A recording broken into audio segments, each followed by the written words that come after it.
Today on the patio, we're doing something that I have been waiting 4 years to do. I'll give you a hint, it has to do with pizza. It's gonna turn out delicious. Before we can get into that, we gotta start up our Joe.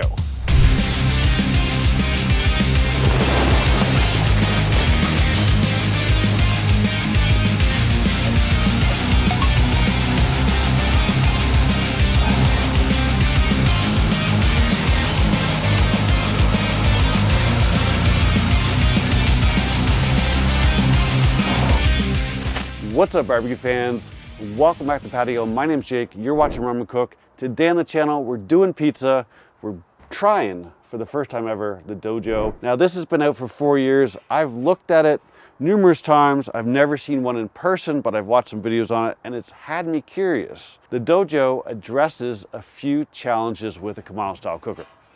Now, I've been using Kamado style cookers now for about 6 years. Maybe pushing 7, time flies. And the only thing that I've cooked more of on a Kamado style cooker than pizza is steak. I mean, I've done countless pizzas, calzones. I love me some pizza. And a Kamado style cooker makes an amazing pizza. But it has a couple challenges that this addresses. You can see I got some rocks here. Now, one of the big things that we run into is here's my typical setup. We'll use our half moons. And I always have rocks around, right? What we do here is we create a little bit of an air gap and we put our pizza stone on top.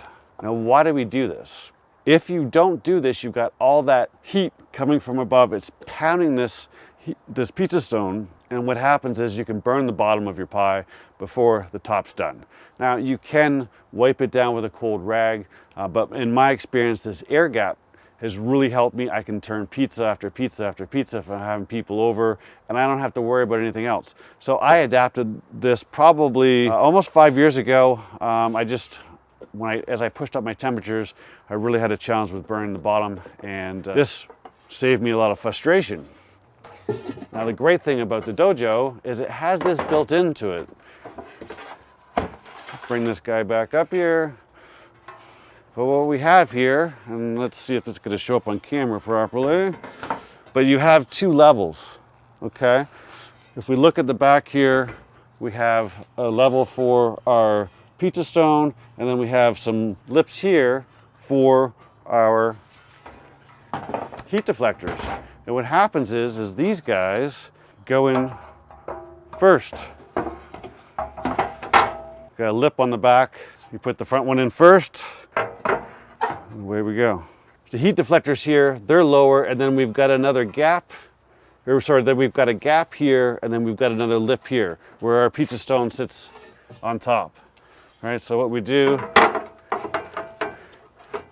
we can push this on the top, and we've got little handles built in. And you know what? This pizza stone doesn't fit. I thought it did. And now what we do is we get our new pizza stone. This is the stone that comes with it. The Big Joe stone does not fit. So now we're flush right here, and we've got some air gaps. What's gonna happen here is our air is gonna come up through these holes, and around our stone it's gonna go. So what we're gonna do now is our dome just past 500, we're gonna open this up like so. And now we're gonna put this guy in. And what happens here is this goes in just like the Joe Tisserary.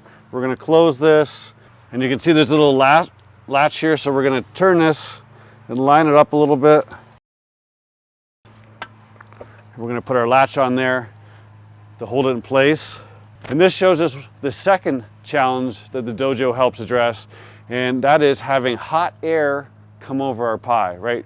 Once it's up to temperature, we're gonna close this up like so, and we're gonna make all the air come over top of our pizza. Now, if you don't have this, Kamados are great because what happens here is the lid heats up and then fires all that heat energy back in the top of your pizza, and you get some top-down browning. What this does is it takes it a step further, and now we have hot air that comes up all the way around it through the vents, and then once we got this closed, it comes straight out the front. So we're gonna get some air moving over the top to help crisp up the top of our pizza because the bottom crispiness is no problem because our heat's below. Now what we're gonna do is we're gonna get this dialed in. I am gonna open up my vent a little bit. I wanna get my stone preheated. I'm gonna give it a good 20-30 minutes to get that stone nice and hot. It's not gonna take too long because we're already up at 500 degrees before we put this in. But remember, we've got 2 layers to heat up. So we wanna make sure we give it time to get that pizza stone on top heated up as well. So it's only been a couple of minutes here. We're back up to 500. What I'm gonna do is I'm gonna close the top vent. That's gonna force all the heat to come out the front. And now what we do is we control our temperatures by the bottom vent. So in the instructions, you've got about maybe an inch, inch and a quarter for 450, and about 2.5 inches for 550, and 650 just over halfway. Now it tells you right on the front of it, do not go past 700. Now for me, I have constantly cooked pizzas between that 450 and 500. That's where I like it. It takes about 8 minutes. You can go hotter if you like, but you can certainly turn out a great pizza at 450, no problem. So I'm gonna turn this down here and slow down our temperature a little bit. And now what we're gonna do is we're gonna let this preheat for another 20 minutes. It says 15 on the instructions, but when it comes to a pizza stone, if you wait a little longer, it will never hurt you. So I learned a very valuable lesson. I want to share it with you guys real quick. You'll notice there's a little bit of smoke coming out of here, not too much. But what I noticed about 15 minutes in is that we started to see a whole bunch of smoke. And what was happening there is my heat deflectors were dirty. I did a couple greasy cooks on them. I used them as some indirect cooking, and I had a buildup of fat and grease on both sides actually. And what was happening there is it was burning off. And what you want to do here is you want to wait till that goes, or it will add some flavor to your pizza that you might not like. What I did is I let it burn for a little while. It started to clean up, and then I took it apart and I flipped them and let them burn again. Got some landscapers over there that are making a bunch of noise, so it gave me the perfect excuse to wait all that out. But I want to save you the hassle there. Make sure your deflectors are clean. Now what I've got here is just some pizza dough that I picked up from my local pizza shop this morning. And I've used their dough many times, and I wanted some consistency for my first cook on here because I know exactly how this works and tastes, and I do love it. If you don't feel like making your own dough, run down your favorite pizza shop, ask them if they'll sell you some dough. They'll usually sell it for $5, and let me tell you, it is way better than what you get in a grocery store. In fact, I can make a better pizza with the exact same dough here or in my pizza oven than I can pick up from this pizza shop that I get. They make a fine pizza, but mine is much better. Just different kind of cooking. So what we're gonna do here is we are gonna put this into a bowl of some 00 flour just to get a little bit on either side. Push it in there. This will just help it so it doesn't stick. Do not go crazy with a bunch of flour. You do not want a bunch of flour on your cooking surface. It is not needed. And I thought black was going to be a good idea, and look, it was not. So what you want to do is we will put that aside, and we'll sprinkle a little bit on our cutting board.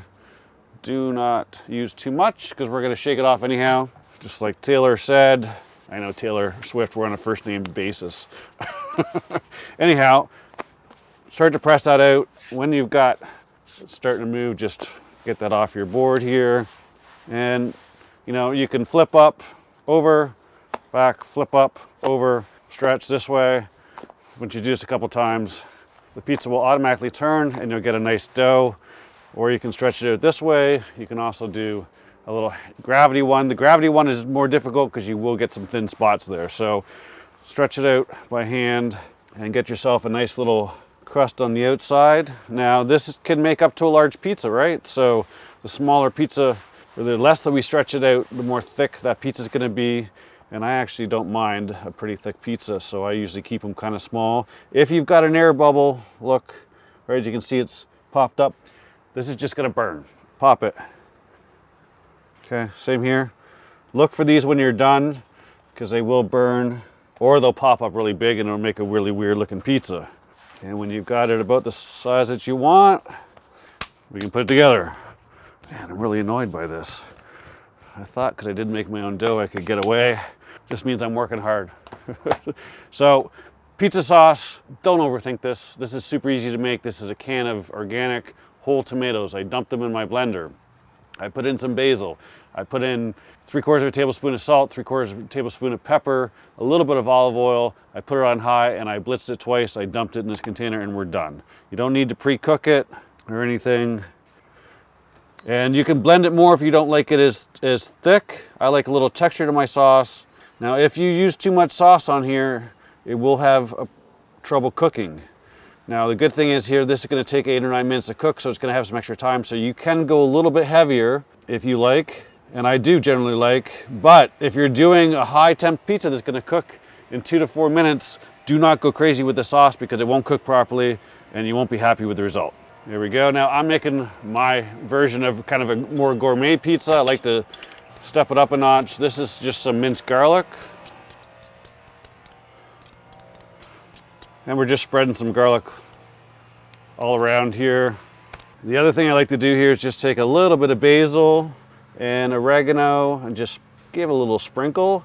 Now the pizza purists are not going to be happy about this, but I have made it this way many, many times and I always have some happy people eating my pizza. So you do you, totally up to you. And last but not least, we need some cheese. Make sure you fresh grate it. You will definitely end up with a much better product. There's a lot of cheese on your pizza. If you use cheap cheese, you're gonna get cheap quality pizza. And today I'm gonna keep it super, super simple and we're just gonna use pepperoni. Little side note, the one thing I noticed about the vent settings, number one, it's gonna be directly related to how much lump you have there. But number two, it is very, very responsive. So if you overshoot or you're not quite, go like 1/8 of an inch at a time. You don't need more than that because you will overshoot quickly, but it will come back down fairly quickly. So it does work well. This might be the first time in a long time I didn't put onions on my pizza, but we're just gonna go straight pepperoni here. Now, real quick, lots of people think you need to use some cornmeal or some parchment paper or anything like that. You do not need anything like that. If your stone is hot, it will be perfectly fine. Now what I will do here is I'm gonna take a little pinch of flour, I'm gonna put it across the front, and then what we'll do is we'll take our pizza peel here, and this little flour is just gonna push up. Don't use too much because when the flour goes on there, it'll just burn and it will ruin the flavor of your pizza, but you just grab this edge like so, and it's all about speed. The other thing is don't make your pizza on the peel because it will just stick. See, we got some movement here. That's what you want. And there's just a tiny, tiny bit of flour on there. That's it. Let me move this out of the way so I don't knock it off. And if you need, let's say you made a mistake here, you need to stretch out your pizza, you can grab the edges of the dough, stretch it out and make it bigger if you want. I'm perfectly fine with that size. And now what we'll do is we'll turn this guy around. And again, same thing, all about the speed. Just go back in and pull it quick. Perfect. So what I'm gonna do here is I'm gonna set my timer for 3 minutes. We're gonna go 3 minutes and then we're gonna turn it around. I don't think we're gonna have to turn around too often, but I don't think we can go the full 8 or 9 minutes without turning around. It'll probably cook a little bit more on the front as that a lot of the air is coming up over the back, although it is gonna come over the sides. Gives me enough time to tell you about the contest. On the channel, we do a contest every single video, super easy to enter. All you gotta do is you gotta be subscribed to the channel, you gotta like the video and comment down below with 2 hashtags. For this one, we will do #pizza, #DoJoe. Comment down below using those hashtags. At the end of the month, I do a random drawing, and if you win, you'll get a $25 gift card to appbbq.com. And if you happen to be a Patreon member, I will put the link right here. Starts at $5, I will double it and I'll make it $50. Additionally, I'm doing a 25,000 subscriber giveaway. Super easy to enter that. Just go to my website, scroll all the way down, type in your email address, sign up for the newsletter, and once we hit 25,000, I will announce the winner of that drawing. So I checked it at 3 minutes. It did not need it. Here we are at 5, and actually, it's just barely right on that one edge. So we will rotate it, but it really doesn't, that's hot. Doesn't really need it. Make sure we're in the center there, and we'll check it in 3 or 4 minutes. It's been 3 minutes, the sun came out, proof even Mother Nature likes pizza. Let's see where we're at. Oh yeah. Oh yeah. 8 minutes and 15 seconds. Perfectly done. I think we're okay with this. So what we're gonna do here is, pro tip, put this on a cooling rack, right? One of the reasons we're cooking pizza the way we are is we want a nice crispy crust. You can feel under there, it's nice and crispy. I'll give you a shot of it once it cools down. But if you just rest this on another surface, it's gonna steam a little bit and it's gonna take away from your crust. Let's let this rest for 5 minutes and then we'll cut into it. So it's been about 5 minutes. Time to give this guy a try. Pro tip number 2, get yourself a blade cutter. Why do you want a blade cutter? Because all the toppings stay exactly where they are when you bring it out. You can cut some pepperoni in half. If your wife is like my wife and she likes vegetables, you can put them on the other side so the vegetables don't touch your pizza. But when you use a wheel, it just pushes everything all over. This keeps everything in place. And get yourself a good one. I got one from Amazon that was real flimsy, didn't cut very well. I don't know, eeny, meeny, miny, mo, I guess. I didn't push that one proper, there we go. The crust is definitely a little darker than I expected. Ooh, that one's not too bad. This one actually is darker than I expected. A couple dark spots, that one's not too bad. Give you a shot of that. But more than we want. What that tells me is that I probably want to bump the temperature up on the DoJoe and cook a little quicker. As I said, it's my first time using it, so.